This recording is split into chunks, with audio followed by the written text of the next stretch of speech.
Assalamualaikum ibu-ibu, selamat datang kembali di episode 16 Sekoper Cinta. Ibu-ibu, pada pertemuan kali ini kita akan membahas mengenai pengelolaan air bersih terutama untuk kebutuhan rumah tangga. Ibu-ibu tahu tidak, apa saja jenis-jenis sumber air yang dapat dimanfaatkan untuk kebutuhan rumah tangga? Atau mungkin ibu-ibu mengetahui cara mengelola air bersih dengan baik? Bu, penting tidak sih mengetahui hal ini?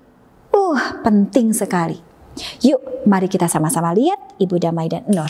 Mereka sepertinya sedang melakukan uji coba dalam pengelolaan air bersih.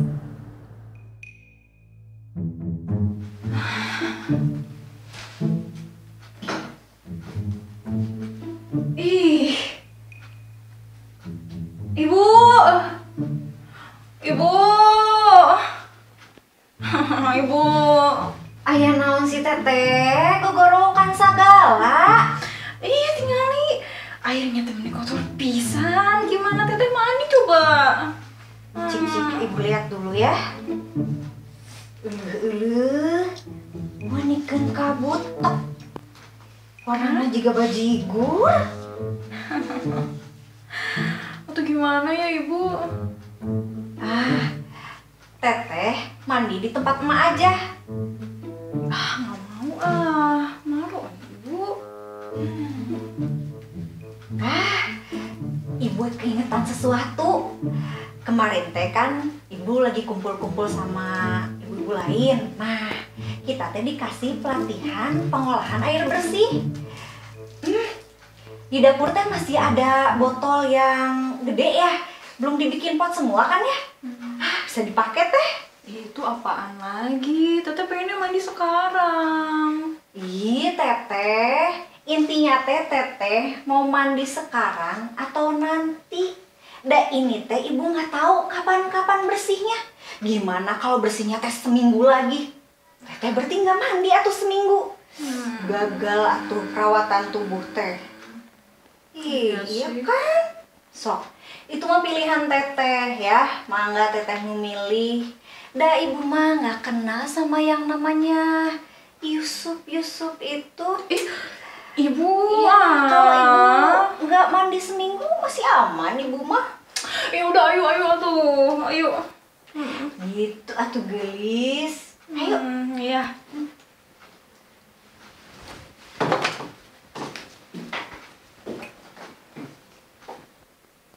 Teh, jadi enggak? Iya, jadi Teh, jadi enggak? jadi hayu. Bukan Bu, ini mah ribet dah pasti. Udah teteh nggak mandi seminggu aja. Yakin teh? Nanti teh ya, tangan teteh kulitnya jadi kering, terus bulunya rontok-rontok, terus jamuran, ada kadas. Iya, ayo. Tuh bantuin. Ya udah kita mulai ya teh ya. Nah, pertama-tama ini botol besar. Kita potong bagian bawahnya, bagian dasar sekitar 2-3 cm. Nih, kalau udah jadi kayak gini, tadi sama ibu dipotongin, nunggu teteh lama. Terus, habis gitu, tutup botolnya kita lubangin pakai solder. Atau ya pakai apa aja sih, pokoknya yang bisa ngelubangi tutup botolnya aja. Nih, sama ibu juga udah selesai. Teteh, perhatiin enggak? Perhatiin. Ayo. Aduh. Nah, abis gitu ya teh, ini si botolnya kita posisiin terbalik. Terus simpen di atas gelas kayak gini. Udah. Terus ini buat apa?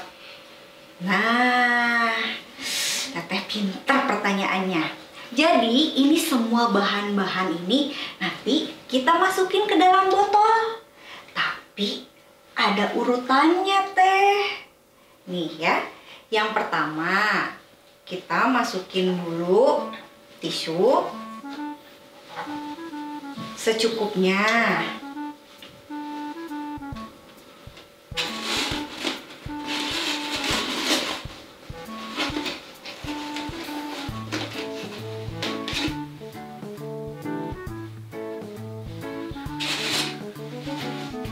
Tuh, kayak gini. Terus habis itu kita masukin pasir bersih. Coba Teteh pegangin dulu. Ibu hararese ini masukinnya.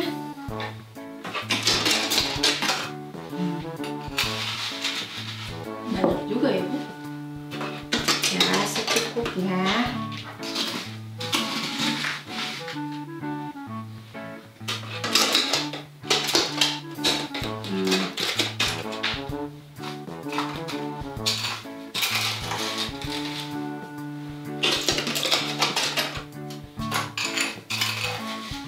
Terus habis ini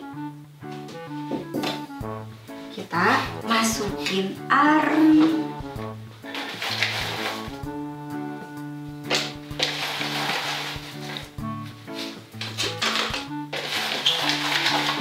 Nah, gini Teh. Nah, itu jadi hararideng ya.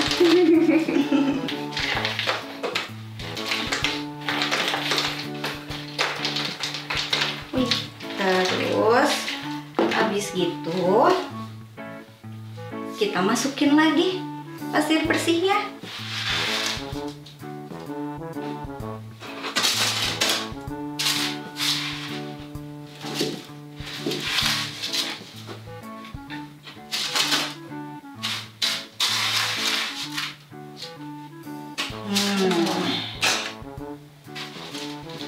Baru deh kita tutup lagi pakai tisu.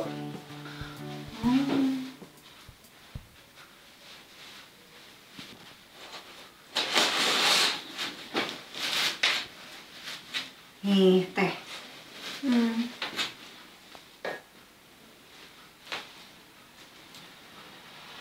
Kenapa Ibu ada yang bolong? Kenapa botolnya? Ay Teteh, ini Teh udah jadi. Udah segitu aja. Asa cepet.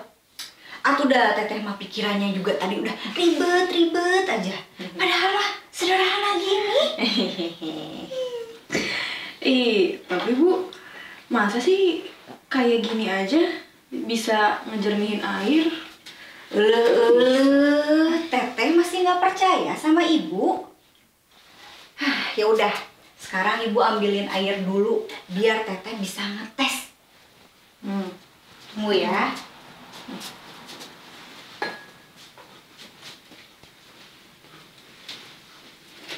Nih Teh, coba sama Teteh aja dituanginnya.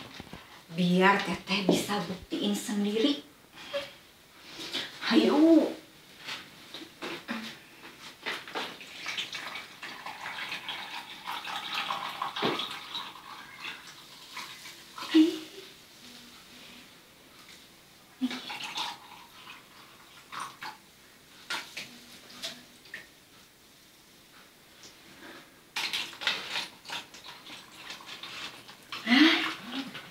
Teh,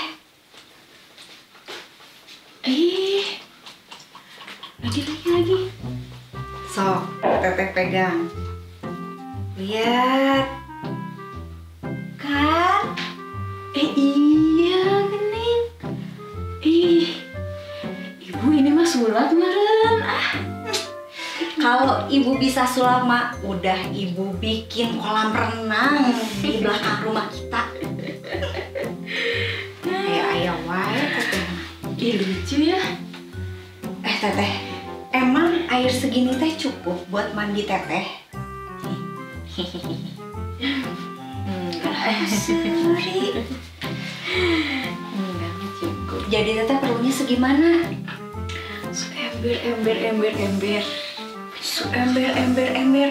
Terus teh itu teh harus Ibu yang bawa dari kamar mandi. Aduh, ini asa cara rape. Waktu. bantuin atuh teh. Ya begitu. Please, putra masak. Oke. Ulu si teteh menikan semangat. Si kana mah ada janji sama si Yusuf teh.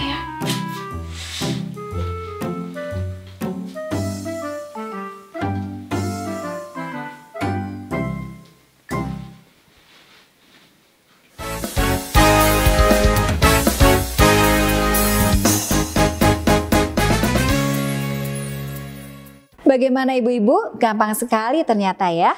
Seperti yang sudah dicontohkan oleh Ibu Damai dan Teh Nur. Yang penting kita harus kreatif dalam memanfaatkan barang-barang yang sudah tidak terpakai menjadi sesuatu yang berguna. Jadi bisa dong ya, langsung dipraktekkan di rumah. Oke, sekarang kita saksikan bagaimana menurut master kita kali ini. Assalamualaikum warahmatullahi wabarakatuh. Halo perempuan Jawa Barat, juara. Bahagia rasanya bertemu kembali di kelas Sekoper Cinta. Sekolah perempuan, capai impian dan cita-cita. Saya Sony Salimi, Master of Trainer Sekoper Cinta, akan menyampaikan penjelasan tentang pengelolaan air bersih. Air selalu menarik untuk diperbincangkan, karena setiap makhluk hidup pasti membutuhkan air.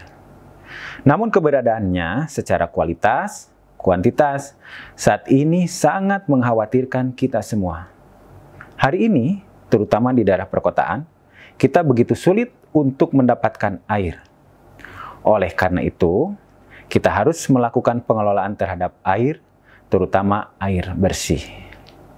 Apa itu pengelolaan air bersih? Pengelolaan air bersih adalah proses atau cara mengolah air untuk keperluan sehari-hari, yang kualitasnya tentunya harus memenuhi syarat kesehatan dan dapat diminum setelah dimasak terlebih dahulu. Mengapa air harus dikelola? Karena setiap makhluk hidup memerlukan air. Maka kita katakan air itu sumber kehidupan. Sebagai bukti, tubuh kita ini 70%-nya terdiri dari air. Bahkan di dunia yang bulat ini 70,9%-nya terdiri dari air. Tapi air pun tidak luput sebagai media transportasi untuk bakteri maupun zat pencemar lainnya yang bisa membuat tubuh kita sakit. Perlu kita ketahui bahwa penyakit yang bersumber dan berkembang melalui air atau kita kenal dengan waterborne disease, diantaranya adalah penyakit diare. Bahkan diare ini menempati peringkat 10 penyakit penyebab kematian di Indonesia. Agar air tetap menjadi sumber kehidupan, maka kita harus kelola dengan baik. Pertanyaannya, lalu bagaimana kita mengelola air dengan baik? Bagaimana caranya? Pertama-tama tentunya kita harus tahu bagaimana siklus hidrologi tentang air. Siklus hidrologi tentang air diawali dengan penguapan yang ada di laut. Menguat menjadi awan, kemudian turun hujan, sebagian di pantai dan sebagian di gunung. Ada yang meresap ke dalam tanah, ada yang mengalir melalui sungai-sungai, dan ada yang tertampung di danau-danau. Sedang yang mengalir di sungai akan terus berjalan, dan kembali lagi ke laut. Dan begitu seterusnya siklus hidrologi tentang air. Dengan mengetahui siklus hidrologi tentang air, maka kita dapat mengetahui sumber-sumber air yang dapat kita manfaatkan itu berasal dari mana? Pertama, air hujan. Air hujan secara kualitas dan kuantitas cukup banyak, namun sangat dipengaruhi oleh iklim atau cuaca. Yang kedua, mata air dan air tanah. Ini pun kualitasnya tentunya dan kuantitasnya sangat baik, namun sangat dipengaruhi oleh konservasi alam dan lingkungan sekitar. Kemudian air permukaan yang terdiri dari danau dan air sungai, dan terakhir adalah air laut, di mana kuantitasnya cukup besar, namun kualitasnya tidak bisa kita pergunakan langsung. Nah, Setelah kita mengetahui sumber-sumber air, maka kita juga harus tahu apa sih yang menyebabkan sumber air itu tercemar. Bila kita lihat, maka ada beberapa kegiatan yang berpotensi mencemari air, yaitu diantaranya kegiatan domestik, baik dari rumah tangga maupun industri. Kedua, kegiatan pertanian, pelimpasan tanah yang berasal dari gunung, akibat hutang yang sudah gundul, kemudian limbah hasil kegiatan industri, atau buangan hasil pengolahan air limbah, itu semuanya bisa mencemari air. Lalu bagaimana kita dapat menjaga sumber air dari pencemar? Pertama-tama dengan meminimalisasi limbah yang dihasilkan oleh aktivitas manusia, aktivitas kita semua. Di antaranya yaitu dengan cara melakukan daur ulang limbah yang dihasilkan, serta mengurangi penggunaan bahan-bahan kimia yang justru akan mencemari air. Yang kedua, melakukan kerja bakti gotong royong membersihkan sungai atau saluran-saluran tempat air mengalir di lingkungan kita. Kemudian memberikan penyuluhan karena tidak semua orang tahu tentang pentingnya air. Tidak membuang sampah sembarangan, serta melakukan reboisasi di lahan-lahan yang gundul. Selain itu, kita juga dapat menggunakan air sesuai dengan kebutuhan, sehingga secara kuantitas tetap terjaga. Dan terakhir adalah dengan mengurangi penebangan hutan, yang tentunya akan berpengaruh terhadap kondisi mata air, air tanah, dan sungai-sungai kita. Setelah kita mengetahui cara menjaga sumber air, kita akan lanjut pada pengolahan air. Pengolahan air yang dapat kita lakukan secara sederhana di rumah adalah sebagai berikut. Pertama-tama, kita sediakan bahan-bahannya, yaitu botol bekas, tisu, gunting, alat pembolong botol, arang, dan pasir bersih. Kemudian langkah selanjutnya adalah potong bagian belakang botol, kemudian lubangi tutup botol dengan alat pembolong botol. Setelah itu, balikkan botol sehingga posisi tutup botol mengarah ke bawah dan simpan di atas gelas. Sekarang, taruh beberapa lembar tisu pada bagian bawah. Letakkan pasir bersih, kemudian arang, pasir bersih lagi, dan tisu. Kemudian masukkan air baku atau air yang akan kita olah ke dalam filter yang barusan kita buat. Setelah dimasukkan, terlihatlah secara visual air menjadi jernih.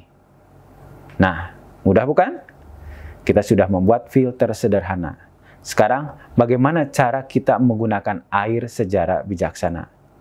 Karena fakta hari ini menunjukkan ketersediaan air sudah tidak cukup lagi atau mengkhawatirkan. Hal-hal yang dapat kita lakukan diantaranya seperti matikan keran ketika beraktivitas, seperti menggosok gigi atau mencuci bejana. Mencuci pakaian dengan bijak, menggunakan shower pada saat mandi, tidak menggunakan gayung, menyiram menggunakan air bekas olahan. Jadi ketika kita menggunakan air, ada air yang masih kita gunakan, kita tampung, dan kita bisa gunakan untuk hal-hal lain yang bisa bermanfaat.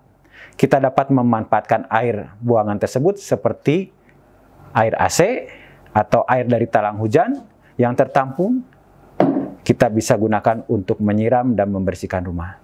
Mari kita berhemat air dimulai dari diri kita sendiri dan rumah kita. Demikian penjelasan tentang pengolahan air bersih. Marilah perempuan Jawa Barat selalu bijak dan hemat dalam menggunakan air. Sampai bertemu kembali di kelas Sekoper Cinta yang lain. Tetap pakai masker, jaga jarak, selalu mencuci tangan. Saya Sony Salimi. Terima kasih. Wassalamualaikum warahmatullahi wabarakatuh.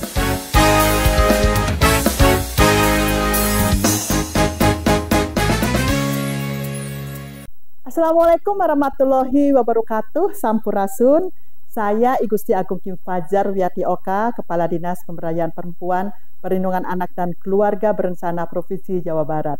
Catat yuk tanggal penayangan pembelajaran Sekoper Cinta mulai tanggal 29 Mei sampai dengan 14 Juli 2023 setiap hari Senin, Rabu, dan Jumat pada pukul 14.30 sampai dengan 15 waktu Indonesia bagian Barat hanya di TVRI Jawa Barat. Mari kita ajak semua perempuan di Jawa Barat untuk bergabung untuk mewujudkan perempuan yang berdaya, bahagia, dan juara. Satu lagi ya, pembelajaran ini pun dapat diakses di aplikasi Sekoper Cinta loh. Atur nuhun. Assalamualaikum warahmatullahi wabarakatuh.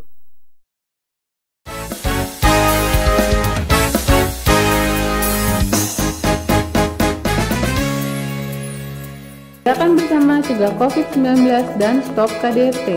Ikuti anjuran pemerintah untuk melakukan physical distancing, bekerja di rumah, belajar di rumah, disertai berdoa bersama. Jaga kebersihan lingkungan, cuci tangan dengan sabun, makan makanan bergizi, dan konsumsi vitamin untuk kekebalan tubuh. Jalin komunikasi yang baik antar anggota keluarga dalam rumah tangga, dan perbanyak kegiatan bersama, seperti memasak, berkebun, berolahraga, dan bermain bersama. Ciptakan rumah tangga harmonis dan sejahtera, baik antar suami, istri, anak, dan orang yang mempunyai hubungan keluarga yang menetap dalam rumah tangga, serta orang yang bekerja membantu rumah tangga dan menetap dalam rumah tangga tersebut, tanpa ada kekerasan fisik, psikis, seksual, dan penelantaran dalam rumah tangga. Jika terjadi KDRT, hubungi pengaduan masyarakat Kementerian Pemberdayaan Perempuan dan Perlindungan Anak.